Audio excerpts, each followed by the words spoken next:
there. Welcome to our show. Even though the world seems like it stopped, we here at News Fancy are committed to bringing you the latest in breaking news and hard-hitting investigative reporting. Our main story tonight is hamsters.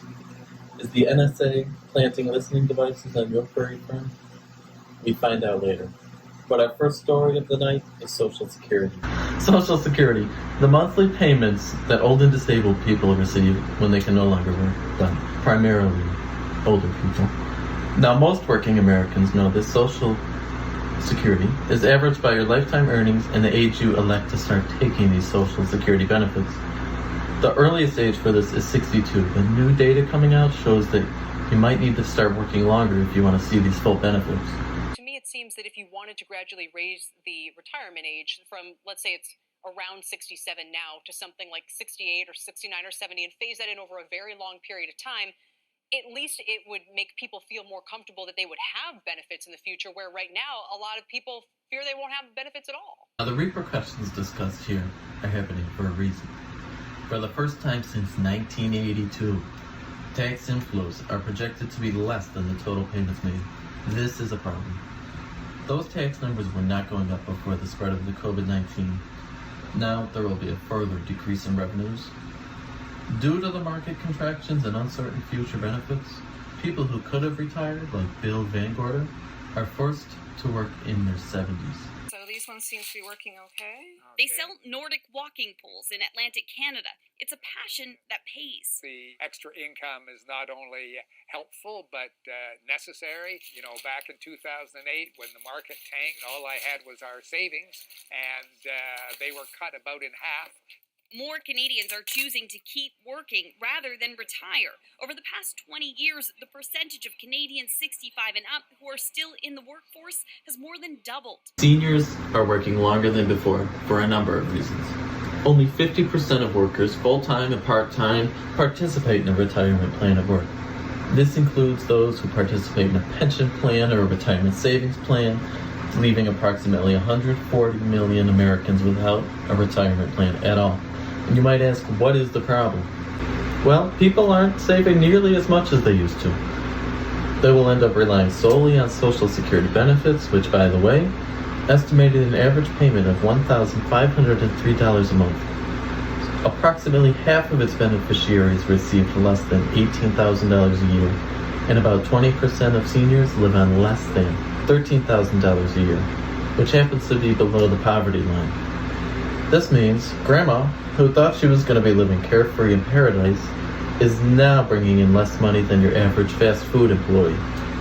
Why is this happening? Security payments started, the average life expectancy was 64 years old, but an average American now lives to 78 and spends 20 of those years in retirement. Those demographics are part of the reason why the trust fund itself would be exhausted in 25 years, and taxable income would pay for 77% of scheduled benefits in 2036. The problem is that people are living longer on benefits than they were ever meant to be when the program was first created. Most people used to have a couple of years to enjoy the benefits before biting the dust. Due to modern medicine, people are on benefits for 20 years or more rather than being 6 feet under. Over the years, the system has not been adjusted to facilitate these changes. How would you describe its size and extent? David Jones? I'd say that it's serious but not critical. We have a number of, the baby boomers are going to be retiring fairly soon. And the more baby boomers that retire, the worse the program is going to be. It's already running cash flow deficits at the moment. It will continue to run cash flow deficits, according to the Social Security Administration, for the next 75 years at least. Henry Aaron? I would describe the situation as one where the system is fundamentally sound, but has modest long-term problems that should be addressed as soon as a political agreement can be reached between the two parties. Now there's a lot to unpack there, but I have something I would like to address first. My mother raised me with 2 key teachings. Treat others how you want to be treated, and never trust somebody with 2 first names, ever. They're shifty people. She was right, because those answers make no sense. How is the largest generation by population reaching retirement age and a projected 75-year budget imbalance is not a critical problem? At this rate, cash reserves will be depleted by 2035. The system will only have enough income to cover 80% of scheduled benefits. These numbers have real consequences for the seniors that rely on benefits to pay for essential items when they can't continue working. And really, Aaron, you want to count on Congress to come to a political consensus on something? That is like legitimately asking your dog to help you with chores around the house. You're not expecting much, but you're still disappointed with the results or the lack thereof. The problem with Social Security is that more money will be going out than coming in. About 10,000 baby boomers are retiring each day with insufficient numbers of younger people entering the workforce to pay into the system and support them. Well, demographics have a lot to do with Social Security, and somehow that's kind of the rut we're in at the moment because the millennials were sort of delayed in starting their careers. If there are enough younger people working, putting into Social Security, it helps the rest of us get through. So it's the ultimate of a good pyramid scheme. Good pyramid scheme? I wasn't aware that that was a thing. And speaking of pyramid schemes, Becky, stop messaging me about that one in high school that we tried together about selling all-natural skin products from a company. That's not a real job. And yet there remains another foil to the problem. Millennials started to enter the workforce, and it was right around the time of the financial crisis. For recent college graduates, it was hard to find a job in the career or position they studied for. Finding work in a recession is difficult. Some people left the workforce in frustration altogether. Now, there has been some movement by individuals to help combat this problem. Take this example from Congressman John Larson. He proposed a bill that would raise taxes on incomes above $400,000 because the payroll tax is capped there. People who make that kind of money often have savings and a comprehensive retirement plan. So how did that bill do? Well, cue classic Congress. And Elon, it doesn't sound like even the Larson bill is going to get any traction right now. Well, they're hoping to hold some hearings on it in the House, so there's that. But in terms of the Senate, Republicans getting on board with this, I don't think so. This is a really serious issue facing the average working citizen in our country today. We wanted to get the answers right from the source, so we sent investigative reporter Greg Haney to find some. Greg? Thanks, Max. Now, because of social distancing and self-quarantines, finding someone to talk to was quite tough. But, nevertheless, I'm standing here with Mr. Birch, who has a few ideas on how to solve the problem of Social Security. Mr. Birch, your thoughts?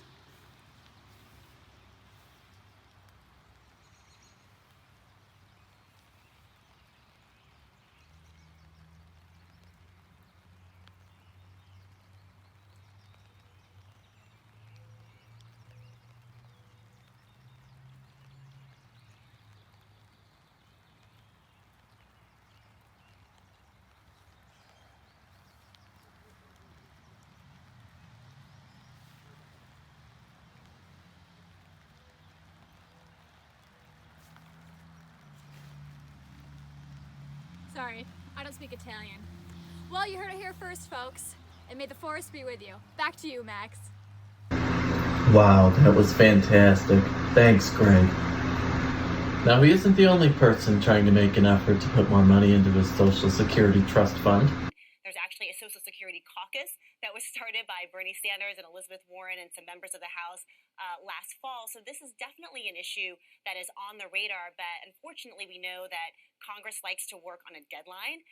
And the deadline for this crisis is not really until 2035 when you'll start to see beneficiaries receiving less money in payments. And there's a final problem with our Social Security system. It is widely seen as a future problem by those in power because the reserves won't run out for another 15 years.